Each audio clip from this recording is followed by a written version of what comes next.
Chapter 1. A monster of a mango tree grew in the courtyard of Namwan Prison. Its fluffy green branches stretched across the cracked cement and hung over the soupy brown water of the Chitana River.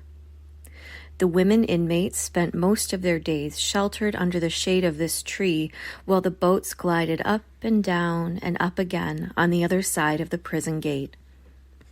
The dozen children who lived in Namwan also spent most of their days lying in the shade, but not in mango season. In mango season, the tree dangled golden drops of heaven overhead, swaying just out of reach. It drove the kids nuts. They shouted at the mangoes. They chucked pieces of broken cement at them, trying to knock them down.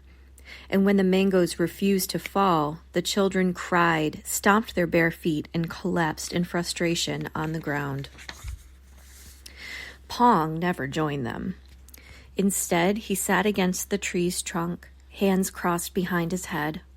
He looked like he was sleeping, but actually he was paying attention.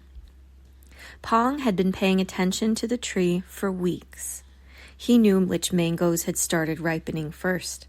He noticed when the fruit lightened from lizard skin green to pumpkin rind yellow. He watched the ants crawl across the mangoes, and he knew where they paused to sniff the sugar and sighed. Pong looked at his friend Samkit and gave him a short nod. Samkit wasn't shouting at the mangoes either. He was sitting under the branch that Pong had told him to sit under, waiting.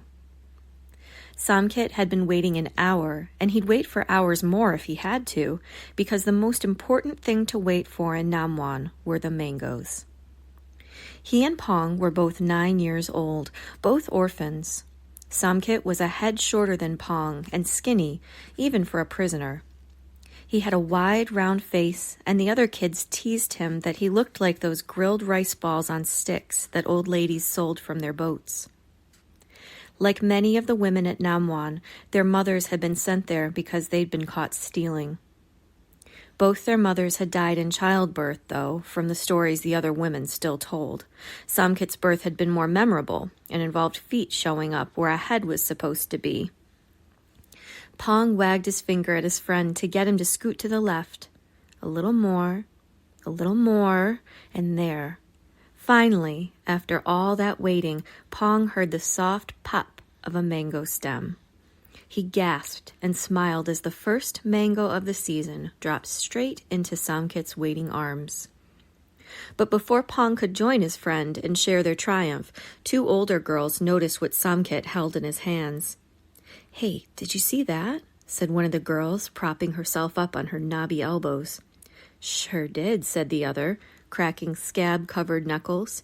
"Hey, skin and bones," she called to Samkit. "What do you got for me today?"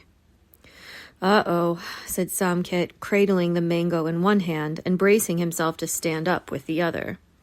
He was useless in a fight, which meant that everyone liked fighting him the most. And he couldn't run more than a few steps without coughing, which meant the fights usually ended badly. Pong turned toward the guards, who were leaning against the wall behind him, looking almost as bored with life in Namwan as the prisoners were. "Excuse me, ma'am," said Pong, bowing to the first guard. She sucked on her teeth and slowly lifted one eyebrow. "Ma'am, it's those girls," said Pong.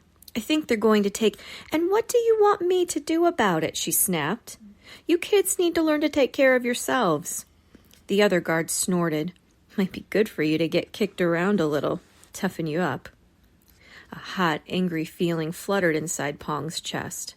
Of course the guards wouldn't help. When did they ever? He looked at the women prisoners. They stared back at him with flat, resigned eyes.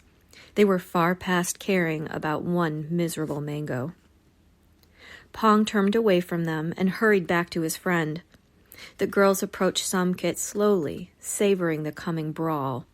"Quick, climb on," he said, dropping to one knee. "What?" said Samkit. "Just get on."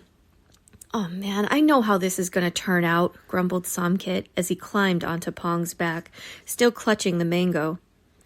Pong knew too, but it couldn't be helped, because while Pong was better than anyone at paying attention, and almost as good as Samkit at waiting, he was terrible at ignoring when things weren't fair.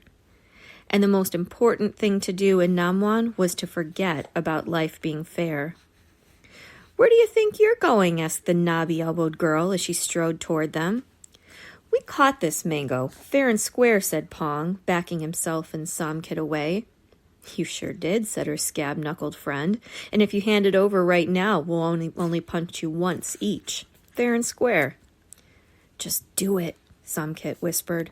"It's not worth—" "You don't deserve it just because you want it," said Pong firmly, "and you're not taking it from us." "Is that right?" said the girls. "Oh man," Samkit sighed. "Here we go." The girls shrieked, and Pong took off.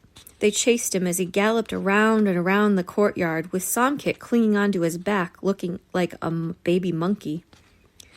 "You can never just let things go," Samkit shouted. "We can't let them have it," panted Pong. "It's ours." He dodged around clumps of smaller children who watched gleefully, relieved not to be the ones about to get the life pummeled out of them. "So what? A mango isn't worth getting beat up over." Samkit looked over his shoulder. "Go faster, man. They're going to catch us." The guards leaning against the wall laughed as they watched the chase. "Go on, girls. Get 'em," said one. "Not yet, though," said the other guard. "This is the best entertainment we've had all week." "I'm getting tired," Pong huffed. "You better eat that thing before I collapse." Warm mango juice dripped down the back of Pong's neck as Samkit tore into the fruit with his teeth. "Oh man, I was wrong. This is worth getting beat up over." Samkit reached over his friend's shoulder and stuck a plug of mango into the corner of Pong's mouth. It was ripe and sweet, not stringy yet. Paradise.